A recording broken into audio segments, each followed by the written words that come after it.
go ahead and get started. Can you guys, is this better? Somebody just tell me if that's better. If you see that, if it's better. Okay. Hopefully you can see that. All right. And we'll go ahead because I'm smudging it up here.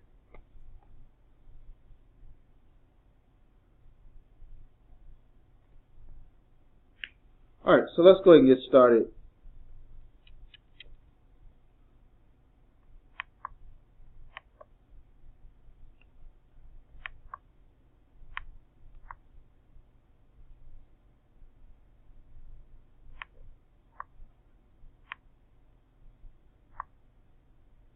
All right, let's go ahead and get started. Again, I'm doing this for, as I mentioned before, I'm doing this specifically for Assadarah School in Riyadh. Assadarah is a national school. I'm helping them out until they find a English department chair. So I'm serving as their temporary chairperson. Or supervisor, coordinator, whatever you want to talk about, whatever you want to call that person. And what I want to do is, for you guys at Assadarah, I really want to make sure we have some parity in how we do our teaching, to make sure that we are teaching and using the best teaching methods. Okay, so what we're going to do, and for those people who have taken TESOL or even CELTA, this won't be new to you, but it can serve as a good reminder. Okay, it can serve as a good reminder. The first thing, and again, those people who are watching on the Facebook Live and on other social media, you may or may not be able to see this. I'm not sure. Okay, I'll try to make sure everyone can see it. The board. And so let's go ahead and get started. Now, those people on Facebook Live and other social media, you won't be able to see what's on my main screen. But I want to first talk about lesson planning. So, guys, there's a lesson plan that we have here in front of you. Nothing's working out today, right? Okay, there we go. There's a lesson plan that we have here in front of you. And it's the what do you do for exercise lesson plan. And that's lesson plan we have used a lot in TESOL. What do you do for exercise? Okay. Now, here's the point. Let me say this. No teacher should teach without using a lesson plan. All right, you should never walk in your classroom without having a lesson plan. And let's talk about real briefly what a lesson plan is. A lesson plan is how the teacher visualizes the lesson, how the teacher believes the lesson will play out. So the teacher's plan, how they envision the lesson plan.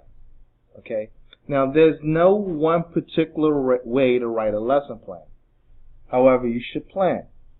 And lesson plans should have some elements or characteristics.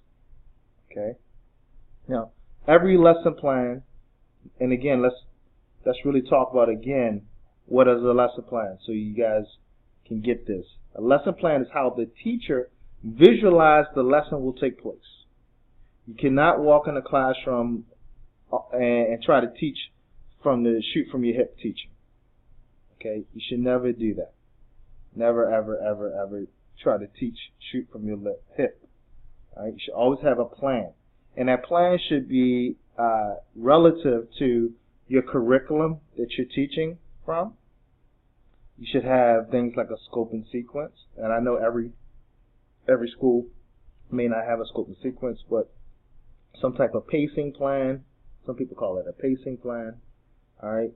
So your lesson should be relative to that, and relative to the school's mission, What type of, what is your vision relative to your vision? Where do you want to see your students at the end of the school year for yourself? Where does the school want to see the students? Where does the larger school community, including parents and other stakeholders, want to see the student at the end of the school year as a whole person? Okay, and the lesson plan works towards that goal, works towards that vision. Okay, now every lesson plan. Let's talk about the elements of a lesson plan. What should be in a lesson plan? Every lesson plan should have, number one, an objective. Okay. All right. Now you can see on my example here, and again, those people who are not on, I'm recording my screen, and obviously there's no screen to record because I'm using cameras and smartphones. But on my main computer here, I have a lesson plan. If you want a copy of the lesson plan that I'm referring to, you can email me at raynorroberts@calltoenglish.com. raynorroberts@calltoenglish.com, and I'll be more than happy to forward it to you. For those people who have taken TESOL, you already have this lesson plan. Okay, you already have it. This is nothing new to you. Okay, now you can see in this lesson plan that there's a terminal objective and an enabling objective. For you guys at Assadarah, I don't need you to have a terminal. I need you to think about your terminal objectives. It's really good to think about the terminal objective. And what is the terminal objective? Where you would like the student to be at the end of that unit. All right, or the end of that lesson. What type of things would you like to be able to see the student do? In this case, it's use the target language to talk about what they do for exercise, how long, and where. Okay, that's the ultimate things that you want them to do. Ultimate. So normally the terminal objective is what I like to call the human objective. It's the human objective. It's the objective that is devoid of academics. Okay, so in an ESL, in a language environment, or in a language class, it's something like being able to order a ticket for the baseball game, being able to order dinner at a restaurant in English, being able to book a flight on the phone or in person with a travel agent. Who does that anymore, right? Now that we have the internet. Being able to give someone directions to your house. Being able to ask for directions. Being able to ask for direction. Where is the mall? Where is the hospital? Okay, so that's a terminal objective. It's the human objective. It's the everyday use. And this is very important. Terminal objectives are very important because these are probably objectives that the student is going to really be interested in. Okay, so the terminal objectives should be really student-centered. Now, for Assadarah, if you write the terminal objective on your boards, that's great. But I really want you to have it in your head. And you should write it down so you can actually think about what you're trying to do when we talk about the enabling objectives. Now, the enabling objectives help you get to the terminal objectives. Okay, they help you get to the terminal objectives. Okay, the enabling objectives are the academic objectives. These are the things that the principal and people like me are looking for. School leaders are looking for. Consultants are looking for. Accredited body. They want to make sure these are the objectives that are more pedagogical in nature. Okay? More professional in nature. Now, these objectives have to be smart. Okay? These objectives have to be smart. And SMART stands for specific, measurable, attainable, realistic, and timely. Okay? I'm not going to, because I've already have a lot on this board already, I don't really have we'll talk about SMART another day. But just remember that all objectives in a classroom must be SMART. And again, SMART stands for specific. Okay, you must have everything that you ask the student to do must be specific. All the acts must be specific. Okay, M is measurable. You must be able to measure those acts. Okay, so an objective cannot be students will be able to know. Okay, why? You cannot measure no. Students will be able to understand. That cannot be an objective. Why? Because that's not measurable. Okay, so all objectives must be measurable. Okay, A is for attainable or achievable, meaning that all objectives should be able, the students should be able to achieve that objective by the end of the class period. Okay, not by the end of next period, by the end of that class period. Okay. The R, realistic or relevant. That means that what you're asking the student to do has some relevance to their own life. Okay, I'll give you a great example. In the age of the internet, in the age of computers, in the age of access, it may not be relevant for a student to learn how to type. Okay, why? Because we no longer use typewriters. We have word processors now. We have we have high-tech computers now. And pecking at your keyboard it's fine now. We're not in the 1970s and 80s, 1960s and 50s where you need to learn how to type. Now, when I was in middle school, I actually took a typewriting class with old typewriters. Okay, and maybe that class was not realistic for me, or not relevant for me, because I would be an adult in the age of access. They didn't know that in the 1980s. Okay, or no one was thinking that far out. But the point is, you should think that far out. All right. So, what you're teaching your students? Is it relevant to their life now, and will it be relevant to their life when they become adults? These are things you need to think about when we build curriculum and when you do lessons. Okay. And then the T stands for timely, meaning you should be able to do all the tasks in the prescribed amount of time. Okay. You know what? I messed up on the A. The A for achievable means that the language used and the skill level and what you're asking them to do, they can actually do it. It's on grade level. It's something that they can actually do. So I gave you the wrong information for A. A is achievable, attainable, meaning you're not asking a first grader to do trigonometry, okay, or geometry, or pre-calculus, or calculus, right? That would be insane to ask a first grader to do that, right? What we ask the first grader to do is count and maybe add one-digit numbers, okay? We're not going to ask a first grader to divide three-digit numbers. Okay, that wouldn't be attainable, achievable. Timely is being able to do all those things in a particular amount of time, in a specific amount of time. Okay? So I'm sorry, I gave you the wrong information for A. A means attainable, achievable, meaning that the work that you're asking the student to do is appropriate for their grade level. That you're not asking the student to do something above their grade level or below. Okay? And the key to remember here is I plus 1. I plus 1. What the student already knows, their previous knowledge, and add one more. So you can eventually be able to scaffold up. Okay? Alright? So all objectives, all enabling objectives must be SMART.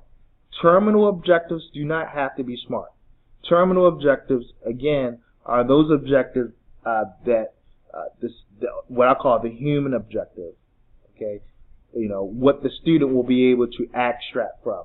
So let me give you another example. If you're a math teacher and you're teaching your students percentages, okay, a terminal objective may be the student will be able to calculate a discounted price in stores when they make purchases in their neighborhood stores or in the mall. Okay, meaning if there's a sale, the student will be able to calculate what is 50% off or what is 20% off. Okay, that would be a terminal objective. It can also be an enabling objective, but it's terminal from the aspect that by the end of the class, the student will be able to do something very human with that objective. Okay, whereas enabling objectives are very academic based. Okay, and we might give a student a achievement test, a quiz, some type of exam to measure whether they retained that information or what information that you covered. Okay, so we went over SMART. SMART: S, specific; M, measurable; A, attainable, achievable; R, realistic; T, timely. Okay, we got that? Very good. All right, the next thing on this lesson plan, and again, I apologize for those people who are not seeing this through the recording. It will be available on YouTube. You can follow me on YouTube at Raynor Roberts, and that's Raynor Roberts, Roberts. So the first thing that you want to include, and again, let me make this disclaimer: all lesson plans, there's no one right way to write a lesson plan. Okay, there's no one right way to write a lesson plan. Now, what I would like to see in schools as a consultant and as a school leader, I would like to see all teachers use the same format, so you have parity in your school. All right, students need consistency. All right, it's nice to have different iterations of teachers, different types of teachers that are using that can use the same type of paradigm. Okay. All right. So the first thing we're going to put in our lesson plan is the greeting. And the greeting is just a smile. It can be a smile. Okay. It's important to smile to students. It's very important that they start the lesson off with you smiling and that you're very positive. Okay. Now, when I say smiling, that doesn't mean you have to be Dr. Feelgood. All right. And that doesn't mean you have to be an entertainer. But you do have to be positive, and you do have to be warm, and you do have to be welcoming. All right. And we could talk about the brain research around that at another time.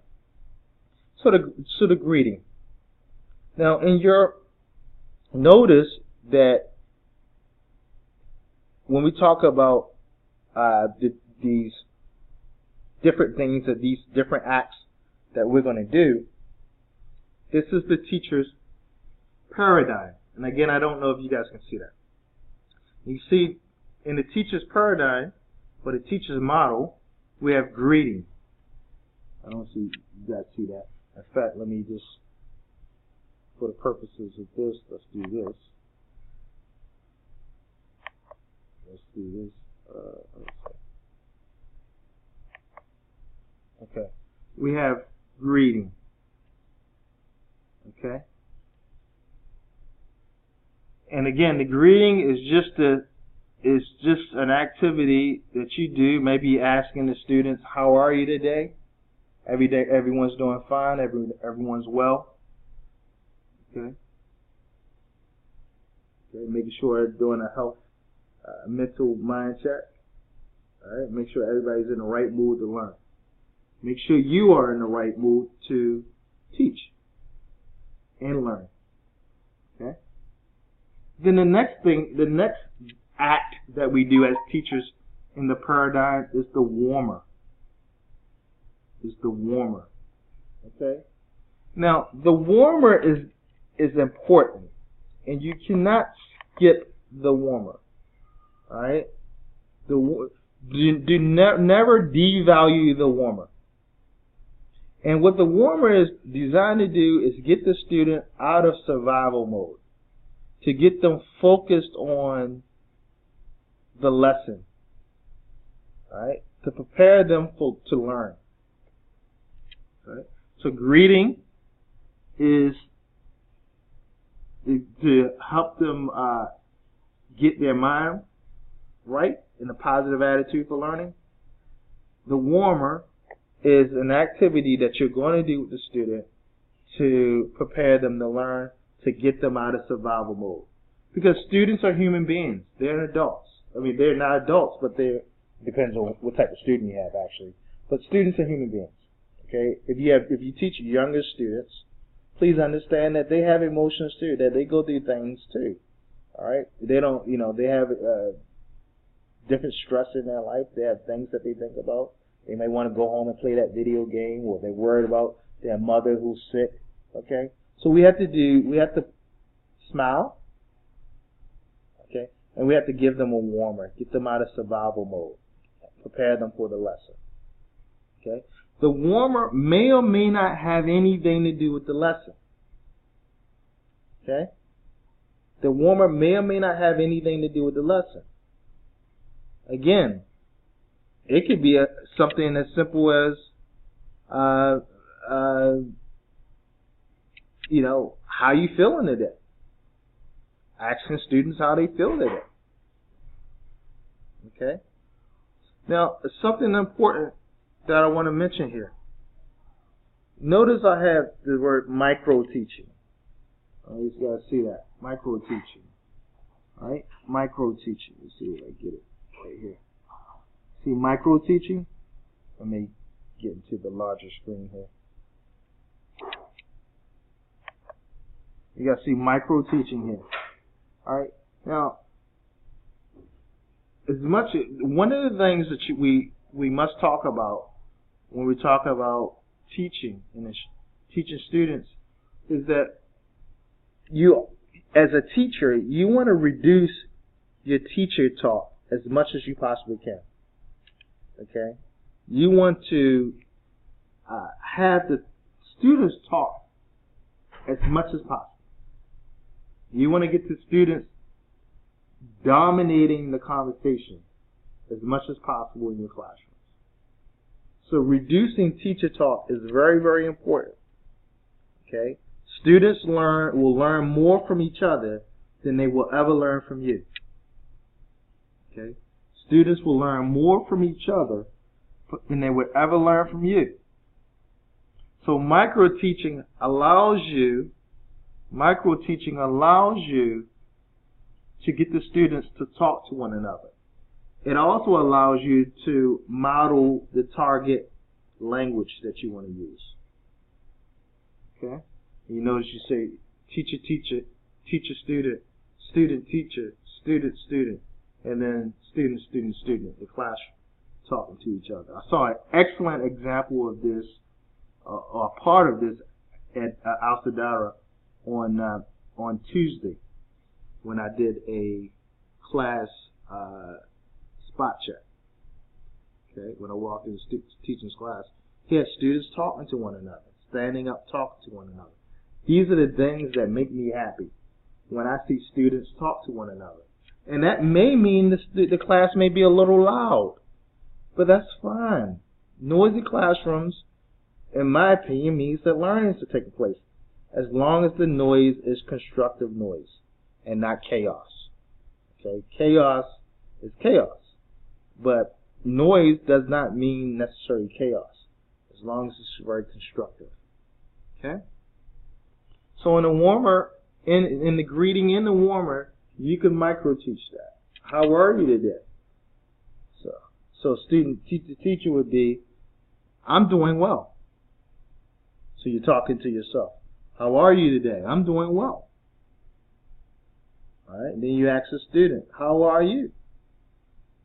And the student says, she said, I'm doing well. And you go to another student, how are you? I'm doing well. Then you ask the student to ask you, how are they doing? That's student teacher. And the students say, teacher, how are you? And you say, I'm doing well. You go to another student and you point to them and you say, how are you? Ask me, how are you? They're going to know. Students are smart. All you have to do is point, and then point to yourself. And they're going to say, teacher, how are you?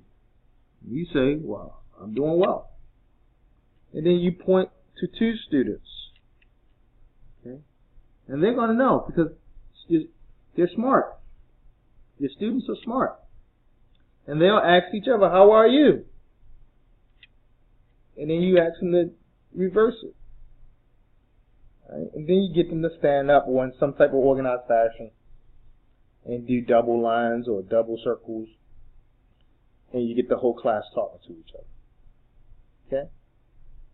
The point is, you want the class talking to each other and you want to model it first. Okay? So that is a little bit about readings and micro teaching. Okay? And then after that, you notice on this lesson plan, we have controlled practice. So we have the warmer. All right? Then after the warmer, we have controlled practice. And again, let me mention the warmer again. In the warmer may or may not have anything to do with the lesson. It does not necessarily have anything to do with the lesson. Personally, I like my warmers to be an introduction to the lesson. But your warmers do not necessarily have to have anything to do with the lessons. Okay? All right? So in this case, in this lesson plan, what do you do for exercise?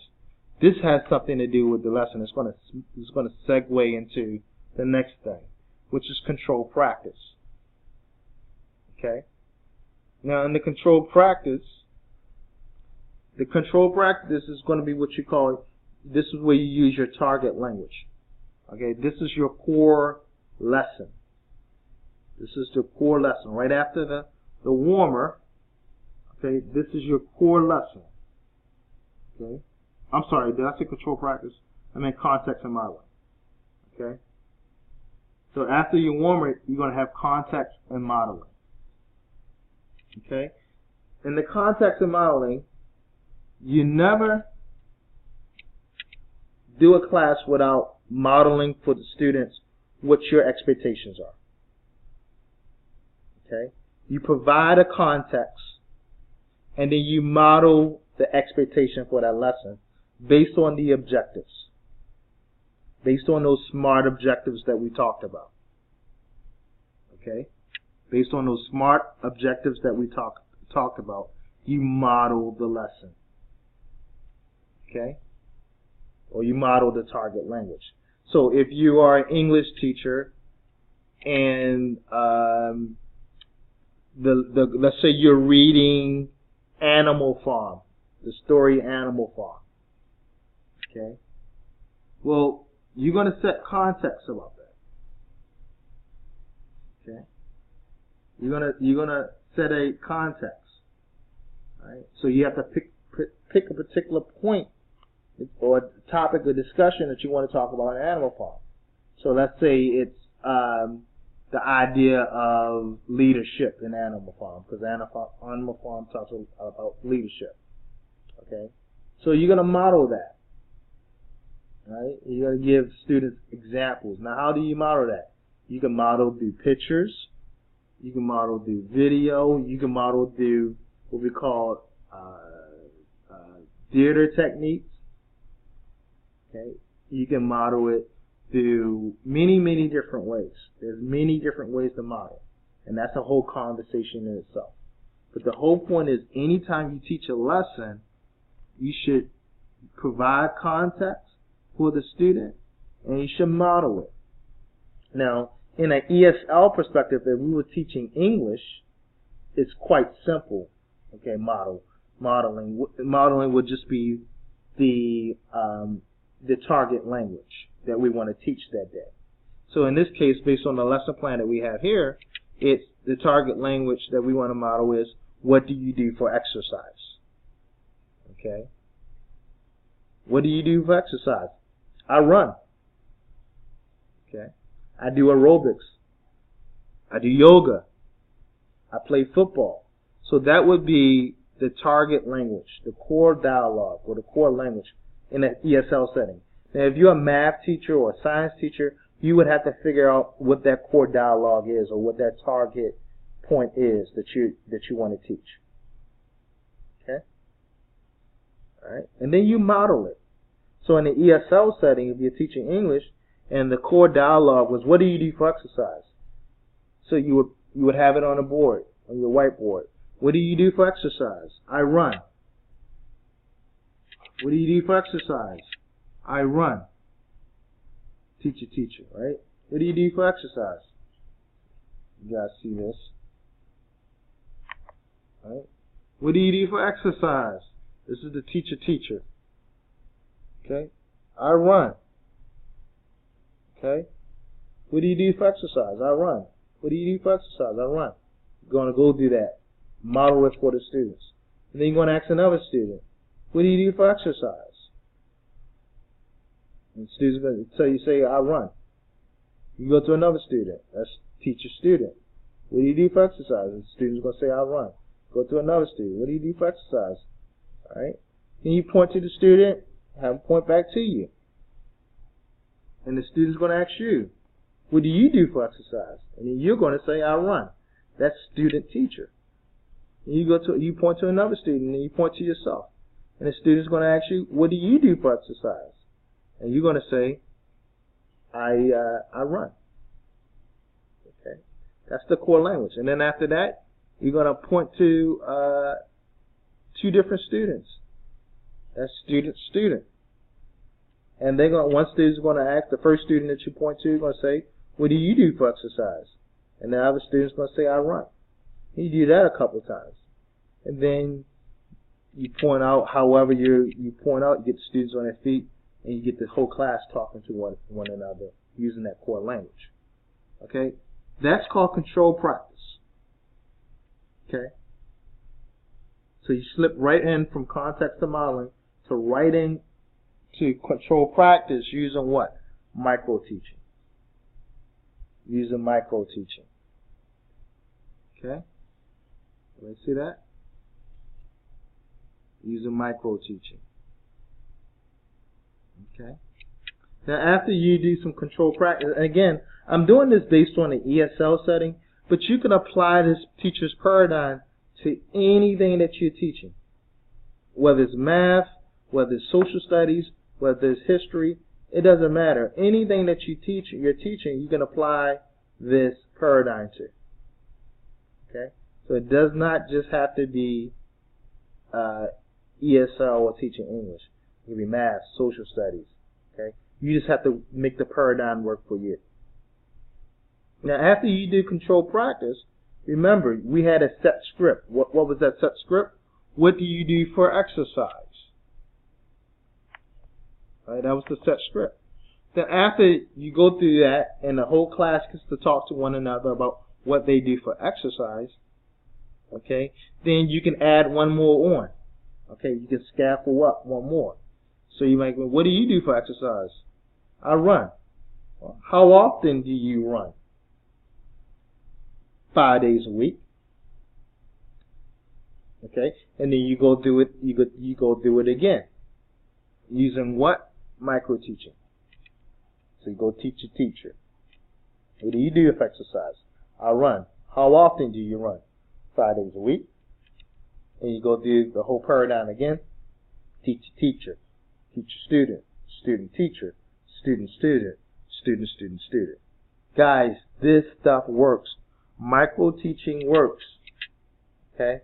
If you look at John Hattie's research on visual learning, one of the things on that effect size list is micro-teaching. It's high up. It's above the pivot point.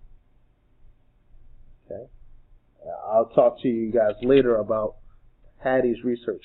But this is called micro-teaching. It absolutely works. It absolutely works. Is it time-consuming? Yes.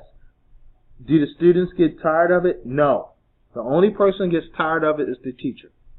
Because the teacher thinks the student is getting tired of it. No, the students like the repetition and they like it. They like the iterations. And it's not really repetitions more than it is iterations. Okay? Because they're getting to hear it from different students. And you're here, students say, well, I didn't get a chance.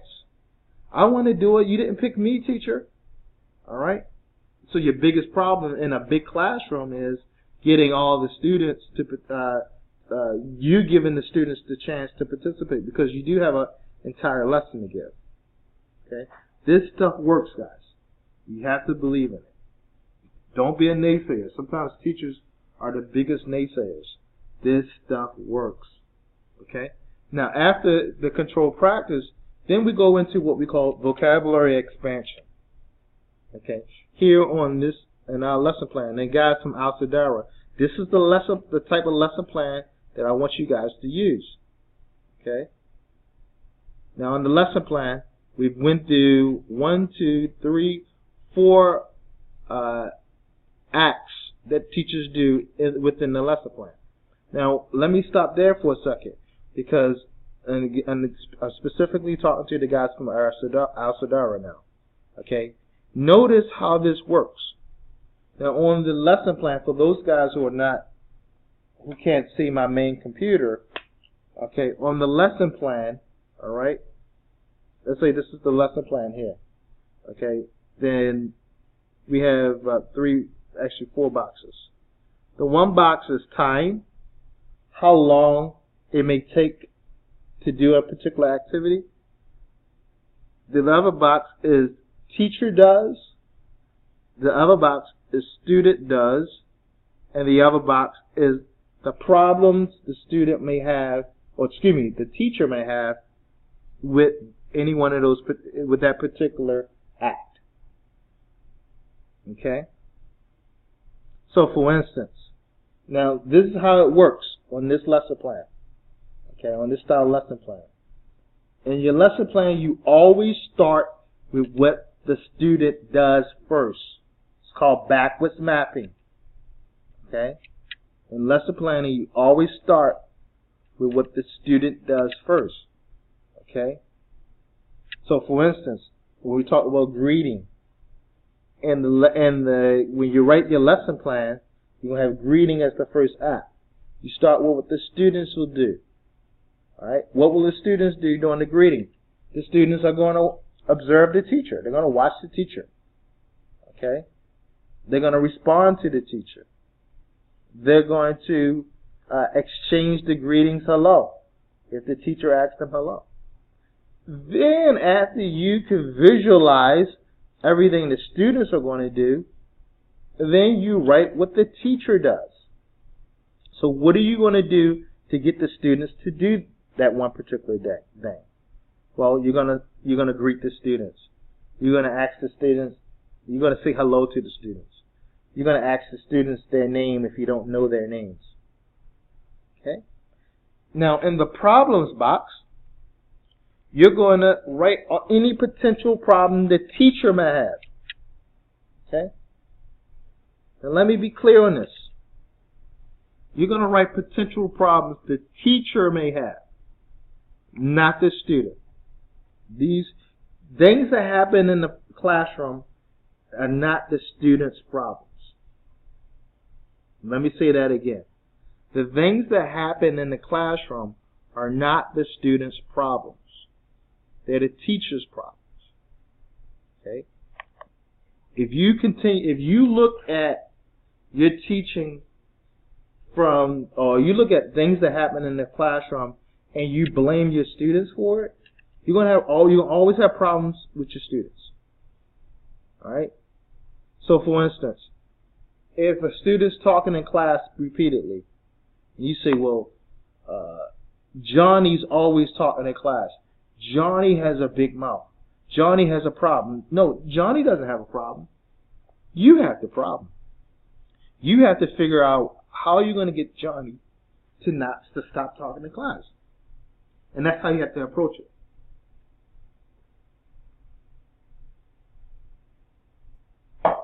Excuse me. That's how you have to approach it. You have to figure out how you're going to get Johnny to stop talking in class. So, in the lesson plan, okay, you have your problems, okay, as per our example here. They are teacher problems. So, in the greeting, the teacher problem may be something like the teacher forgets to smile often. The teacher has to remember to smile. You may have to be, the teacher must be at the door. The teacher must be off his phone.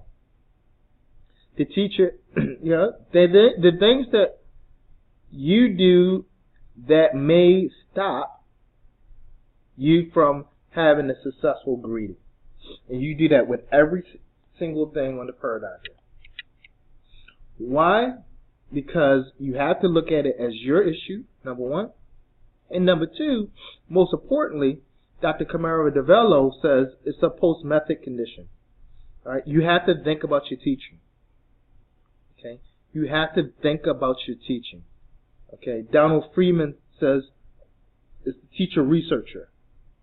Until you, guys, if any teachers listen to me, in the earshot of me, if you want to improve your teaching, just start thinking about your teaching. Okay?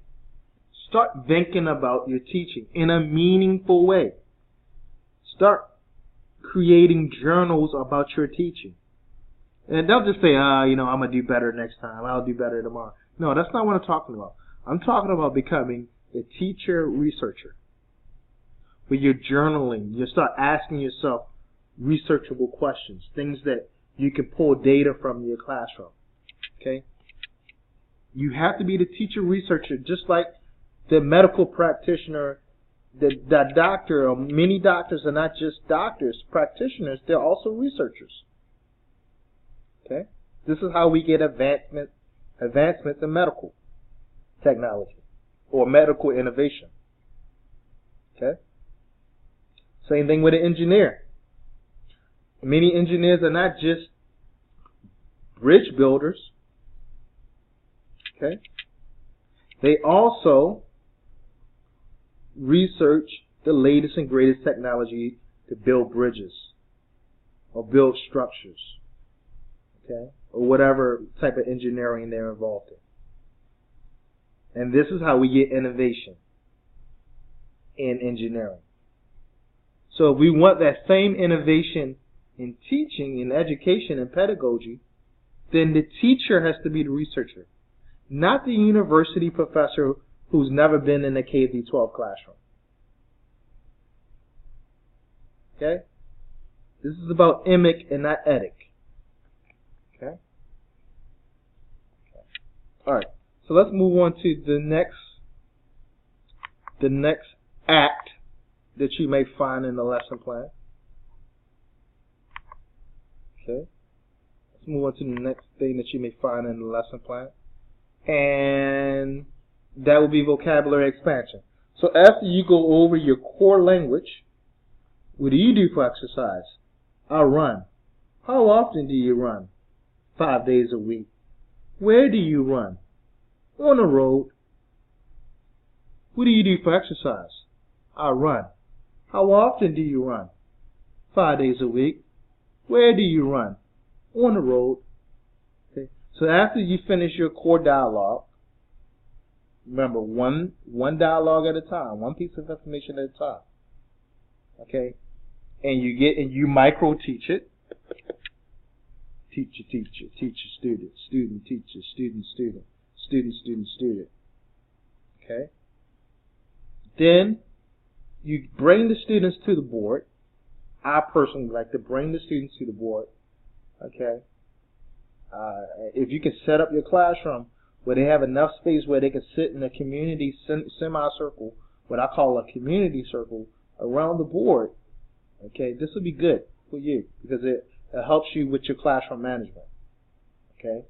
Because they're up close and personal with you instead of being spread out in the desk. Okay? Then you bring them to the board to do vocabulary expansion. At this point, you're going to have that dialogue written on your board already. Maybe on easel paper. Certain people are maybe on the smart board. Different teachers have different technologies and different resources and different mediums based on where they teach. This is when the smart board becomes very important. But if you just have a whiteboard like this, it still works. Or you have a chalkboard, a traditional chalkboard with chalk, it still works. Smart boards just make life a little bit easier. Technology. Okay? But this works. Here we would have the core dialogue written on the board. Okay? What do you do for exercise? I run. I run. How often do you run? 5 days a week. Where do you run? On the road. And here in the vocabulary expansion, we allow students to change the dialogue, to stop replacing the words. What do you do for exercise? I do yoga. How often do you do yoga? Once a week. Where do you do yoga? In the gym. So here we allow students to change the dialogue. Okay? And there's something called appropriate language. Here's where more appropriate language comes in, and students are able to, and language that the student can, the student can use or bring to the table. Okay? We want the students to bring that language to the table. Okay? Why? We want the student driven. So what do you do for exercise? I lift weights. How often do you lift weights? 7 times a week. Where do you lift weights? In my basement. In my bedroom. Okay. Students should be able to drive that expansion. Okay. Why? We want it student driven. We want them to get to talk to each other and deal with the language. Okay. At this point, we're moving away. The teacher should be really reducing their teacher talk at this point. Should be reducing their teacher talk at this point. All right, and letting the students drive. All right. So in controlled practice, okay, you notice with the micro teaching, the teacher is doing all the talking. By the end of the micro teaching, the teacher is doing none of the talking. And again, here at vocabulary expansion. Okay, here at vocabulary expansion, you want the teacher should be talking less and letting the students plug in expanded words. Okay. Okay. This helps you get to that terminal objective that we talked about. The first thing we talked about as related to talking about when we started talking about lesson plan. When we start talking about the terminal objective, where you would want the student to be able to do outside of those academic objectives. Right? You want the student to be able to order a Big Mac from McDonald's. You know, when the students order a Big Mac from McDonald's in their L2, in their non-native tongue, all right, the teacher won't be there. You're not going to be there when they're at McDonald's. All right? So that's the importance of the terminal objective. Okay, so in the vocabulary expansion, people, ladies and gentlemen, okay, we want to try to get the students to drive that appropriate language. Okay? Should come from that. After that, then we want to try to give them a listening activity. Okay? Now, a listening activity can comprise of many, many different things. We don't have time to talk about that for all right now, because I could spend an hour just talking about each one. I could spend an hour talking about listening, speaking, reading, and writing. I'm not going to do that. Okay? But in the teacher paradigm, if you can, now I know some of you may only have a 45-minute class, a 40-minute class, a 50-minute class. Okay, you say, well, Ray, how can I get through all of this in 50 minutes? Micro teach and do all of this in 50 minutes. You could do it. This is why in your lesson plan, you're going to have the timings. Okay? Now, remember, the lesson plan is only a plan. It's what you visualize.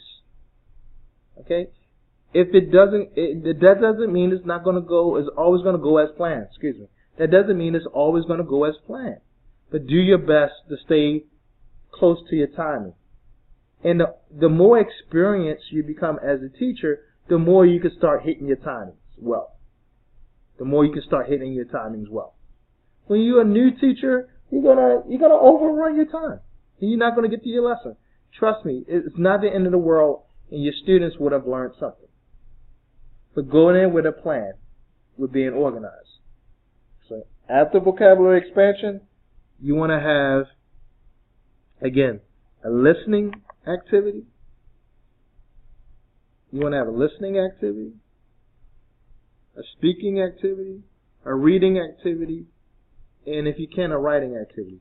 You might not, in a shorter class period, you might not be able to get a chance to do the writing activity. You might have to isolate that. Why? Because writing is a thinking activity. The listening, speaking, and reading activity is going to help them prepare their thoughts to think, to write. Writing is actually an activity of thinking. So you don't want to rush this, because this is a process in itself. Okay? So this may be a separate lesson within itself. Okay? Because, and what I want to say about writing is that don't rush writing. Don't rush any of it, but especially don't rush the writing. Give students time to write in an environment that's conducive to writing, and give them opportunities to think. All of these things that you have, all of these acts in the paradigm will prepare them for writing. Prepare them for writing. Okay? Because writing is a thinking activity. Okay? And again, I will do another video at another time about listening, speaking, reading, and how to properly teach those things. But what I want to say about them right now is that in order to teach listening, speaking, reading, writing, you must be patient, and you must prepare the student for all four of these domains. Okay? You must prepare for all four. You must prepare them to listen, prepare them to speak, prepare them to read, and definitely, as a result of doing that, you're going to actually help them create a thought, which will help them write. But again, this is a process in itself. So just because you do a listening, speaking, reading activity doesn't mean you can just run right into a writing activity. All right? It depends on what type of writing activity you want them to do, whether it's a BCR, a brief constructed response, an ECR, an extended constructed response. We can talk about those things later. Okay? We can talk about those things later. I'm running close on an hour, so I want to. An hour is where I wanted to be on this deal, so I'm actually doing pretty decent time. All right, so I'm going to wrap up in the next couple minutes here. Okay, thank you guys for sticking with me so far. Hopefully you have got something out of this talk today. The last thing, and again, you may not do the writing all in this one lesson. The writing may be a continuation in the next lesson. Okay, where you get them to write. Okay, it depends on what you want them to write. Then after that, you have a communicative activity. And a communicative activity will be an opportunity for the students to show you in a very communicative way that they understand and that they have they can use what you have presented to them. Doesn't necessarily mean that they have learned it. Okay, and it doesn't mean they necessarily have learned it. Dr. Diane Lawson-Friedman says students do not learn because we teach. Okay, Willis says, and what they learn is not necessarily what is taught. Okay, students do not learn because we teach, and what is learned is not necessarily what is taught. Okay, all right, keep that in mind. Okay, so the communicative activity is, it could be a game, it could be more discussion, it could be a group writing activity, it could be activity where the students create a Venn diagram. Okay, but this, again, at this point in the lesson, all right, guys, ladies and gentlemen, especially my men from Assadarah, at this point in the lesson, it should be 100% student driven, and the teacher should be what? A facilitator, a complete facilitator at this point. Okay, should be a complete facilitator at this point. All right. Whoa. Okay. Now, my men for Assadarah, this is the paradigm in the lesson plan that I expect you guys to use. I'm going to give you a copy of this tomorrow. Let's see. I'm going to give you a copy of this tomorrow. Today is February 9th. Okay, on the 10th, I'm going to give you a copy of this lesson plan. I'm going to put it in the WhatsApp group tonight. Okay, and then I want you to, and I'm going to give you blank. Oops, nope, that's your other deal. I'm going to give you blank versions of this. Okay, and the expectation is that you guys use this. Now, I know it's not going to be perfect. For some of you, this is new to you, but we need to start moving towards having parity within the English department and using real lesson plans. Okay. Now, the last thing I want to talk about with everyone, we talked about micro teaching. Okay. I don't know if you guys see that. We talked about micro teaching. The other point that I want to briefly talk about here. So did I cover everything in it? Yeah, I covered everything. The other thing I want to briefly talk about, okay, is noticing errors. Noticing errors. Noticing errors. Okay, versus mistakes. Okay. While you're teaching, all right, and you are, as the British say, concept checking, or you're doing formative assessments, what we Americans say, you conduct formative assessments that allow you to change your teaching and alter your teaching for the best effect, okay, for your students. Okay, make sure that you're noticing errors versus mistakes. Okay, mistakes are different than errors. Mistakes are completely different than errors. Okay, what is an error? An error means the student is hasn't understand or doesn't understand or hasn't really learned what you intend them to learn, or the student cannot produce what you would like them to produce. That's an error. So if a student says, "We be going to class," we be going to class. Okay, and the student, let me say this: if a student says, "We be going to class," okay, don't automatically jump and assume that that's an error.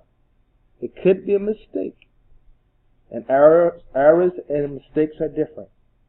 A mistake could mean that the student knows the right thing to say, but just misspoke. And if you give the student an opportunity to correct himself, he may be able, or she may be able to correct themselves. Give students the opportunity and the time to correct themselves. Remember, as a teacher, you're there to give them every possible opportunity to be successful. And a part of that is giving them time and giving them cues and clues on what the answer may be without automatically giving them an answer. Okay? Without automatically assuming that they're wrong. Okay? It could be an error or it could be a mistake. And you can help guide them through different strategies. And again, we don't have time to talk about those strategies. All right. But what I'm just, for right now, just understand that give them an opportunity to correct themselves. You can recast it for them. You can give them other hints. Okay. I mean, if it's truly an error, then you can address it at a later point or at that point if you like. You have to decide at that moment when you want to address that. The next thing that I want to briefly talk about is self-reference. Okay, one of your main jobs as an educator is make students responsible for their teaching, their own learning. Okay, you have to make students what we call, you have to build in students what we call self-efficacy. Okay, And all that means is self-responsibility. Taking responsibility for the student's own learning. Okay? So, one way we can do that is to start self-referencing. Alright? Don't measure students against other students. Okay? Allow the students to measure themselves against themselves. Okay? Allow students to measure themselves against themselves and not other students. Everyone in the classroom is not the same. Although they're in the same grade, they're not the same. They're different individuals. So allow the students to measure their success. Let me give you one quick, fast example, and then I'm going to end this video. If you have one student who's very smart, and he came into class, and he knows, let's say, how to write a sentence. Okay? In fact, yeah, he knows how to write a sentence. He knows how to write a simple sentence at the beginning of the year. And at the end of the year, guess what? He still knows how to write a simple sentence. Great. You have another student at the beginning of the year who could not write a sentence to save their life. They didn't know how to write a sentence. They didn't know anything about subject-verb agreement. They didn't know anything about how to structure a sentence. Okay, but at the end of the school year, they now know how to write a simple sentence. Now you tell me what student has learned the most? The student at the beginning of the school year who already knew how to write a sentence, and the only thing they can still do at the end of the school year is write that same sentence? Or the student at the beginning of the school year who could not write a sentence, and now at the end of the school year can write a sentence? Okay? So one of the biggest problems we have in the class is that, oh, Johnny's smart, because Johnny may have already had the prior knowledge. And we discount Sammy over there, who actually had more growth. Okay? So we have to self-reference. Because sometimes what happens is we turn the smart kid into the dumb kid because we are not challenging him. Alright, so he gets to look smart because he may know all the information, maybe because he learned in a different school, or he came from a different country, whatever the case may be. Alright? But if he's not experiencing any growth, he may not be that as smart as you think he is. He's just riding that wave of, I have some prior knowledge. Okay? And it's really shame on you for not differentiating the instruction for him. Okay? Remember, I plus 1. It's very important. So we're scaffolding up. And again, I'm saying that very cavalierly, but it's very hard. Especially if you have a lot of students in your class. It's extremely hard to do that. Okay? But that does not release you from the responsibility of differentiated instruction. So make sure that you create self-advocacy, do self-referencing. Alright? Do self-referencing. And what that means is allowing the student to measure themselves against themselves. And it builds confidence, and I think once we start doing that, then bullying will be reduced. Okay, a lot of things will be reduced if we allow students to measure themselves against themselves. And the last thing I want to talk about, and again, thank you for sticking with me this time, is for this amount of time, is iterations versus repetitions. Iterations versus repetitions. Okay. Now, if you look them up, iteration is a form of a repetition. But in teaching, what we really want is to move less away from repetition and more iterations. And all iteration is doing the same things in different ways. Okay? Now, some teachers just like to repeat themselves. Repeat, repeat, repeat, repeat, repeat, repeat, repeat. Alright? So they'll repeat the same type of activity. Okay? The same topic or the same exercise or the same wording. Alright? Make sure when you're lesson planning that you are thinking about, and this again you have to start thinking about your teaching, the different ways you might present that information. This is another reason why we want to teach listening, speaking, reading, and writing as much as we can in that lesson plan, because this allows us to do iterations of that same topic exercise. Okay? Do iterations. Iterations, again, is working on the same or addressing the same topic or issue or point, okay, but in different ways, instead of just doing repeating. And also repeating is worksheets, giving them the same worksheet